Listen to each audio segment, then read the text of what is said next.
नमस्कार। आज हम ओवल ऑफिस में हुई एक कह सकते हैं बहुत ही असाधारण मुलाकात पर गहराई से चर्चा कर रहे हैं। ये कहानी है दक्षिण अफ्रीका के राष्ट्रपति सिरिल रामाफोसा और पूर्व अमेरिकी राष्ट्रपति डोनाल्ड ट्रंप के बीच हुई एक बैठक की। इसका जिक्र हमें मिलता है लेख कथावाचन बनाम कूटनीति, ओवल ऑफिस का ड्रामा में।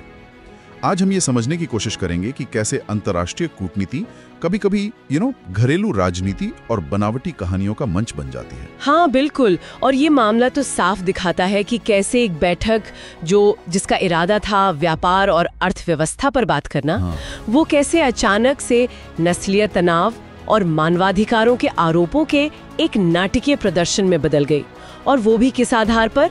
विवादास्पद मीडिया रिपोर्टों के आधार पर। तो चलिए शुरू करते हैं माहौल से। राष्ट्रपति रामाफोसा व्यापार पर बात करने पहुंचे थे, शायद ये उम्मीद लेकर कि वो जो 30% टैरिफ लगने वाला था उससे बच जाएं। हाँ, और उनके साथ कुछ श्वेत दक्षिण अफ्रीकी गोल्फर्स भी थे, शायद एकता दिखाने के लिए। पर वहाँ उनका स्वागत कूटनीति से नहीं हुआ। ऐसा लगा जैसे पूरी तैयारी थी। बिल्कुल, ओवल ऑफिस की बत्तियां बुझा दी गईं और एक अस्थायी टीवी स्क्रीन पर वीडियो चलाया गया। और उस वीडियो में क्या था? यही तो दिलचस्प बात है। वीडियो में सफेद क्रॉस दिखाए गए, कहा गया कि ये श्वेत किसानों की कब्रें हैं। अच्छा। जबकि असल में वो विरोध प्रदर्शन के प्रतीक थे, असली कब्रें नहीं थी वो। ये साफ तौर पर ट्रंप का एक तरीका था, मतलब अपने राजनीतिक बेस और कुछ मीडिया वर्गों को खुश करने का। वही जो दक्षिण अफ्रीका में श्वेत नरसंहार की कहानियों को हवा दे रहे थे। हाँ, वही विवादास्पद कहानियाँ। लेकिन रामाफोसा का क्या रिएक्शन था? वो तो हैरान रह गए होंगे। बिल्कुल हैरान तो थे, पर वो शांत रहे। फिर जब वीडियो खत्म हुआ तो उन्हें कुछ टैबलॉइड अखबारों की सुर्खियां दिखाई गई, मौत मौत जैसी हेडलाइंस। बाप रे। तब रामाफोसा ने तथ्यों के साथ जवाब देने की कोशिश की। उन्होंने कहा कि हाँ, अपराध एक समस्या है, लेकिन ज्यादातर पीड़ित तो अश्वेत दक्षिण अफ्रीकी हैं। पर उनकी बात सुनी ही नहीं गई। सीधा जवाब मिला, किसान अश्वेत नहीं है। तो ये तो बातचीत नहीं हुई। नहीं, ये तो एक तरह की पूछताछ लग रही थी। ये क्षण बहुत कुछ कहता है असल में। क्या मतलब? मतलब ये कि दुनिया के सबसे ताकतवर लोकतंत्रों में से एक का नेता दूसरे लोकतांत्रिक देश के नेता पर, वो भी कुछ अजीब से दावों और फ्रिंज मीडिया कवरेज के आधार पर, जातीय उत्पीड़न का आरोप लगा रहा था। और वो भी तब जब व्यापार दांव पे लगा था। बिल्कुल।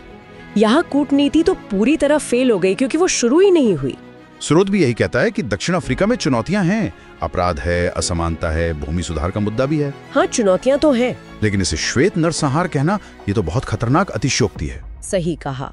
और जूलियस मालेमा जैसे नेताओं के जो भड़काऊ नारे हैं, जैसे किल द बोर, वो बहुत सुने हैं। वो सरकारी नीति थोड़ी है, पर उन्हें ऐसे पेश किया गया जैसे वही सच हो। अगर इसे बड़ी तस्वीर में देखें तो ये क्या दिखाता है? शक्ति का असंतुलन। बिल्कुल, साफ तौर पर शक्ति असंतुलन।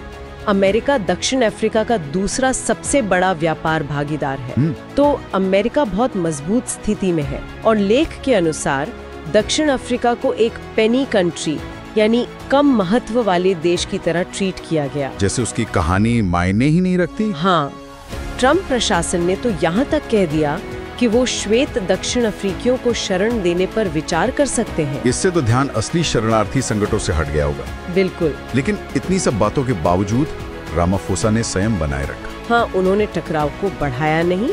उन्होंने कोशिश की कि बात वापस व्यापार पर आए, अमेरिकन LNG, खनिज, इन सब पर। तो इसे क्या कहेंगे, कमजोरी या कोई सोची समझी रणनीति? कहना मुश्किल है, शायद रणनीतिक समझदारी ही हो। पर इस सब का मतलब क्या है, निचोड़ क्या है? हाँ, वही मतलब क्या निकल रहा है इसका? इसका मतलब यह है कि कूटनीति अब सिर्फ बंद कमरों की बातचीत नहीं रही। अच्छा। ये अब सूचना युद्ध यानी इंफॉर्मेशन वॉरफेयर और प्रदर्शन का मैदान भी बन गई है।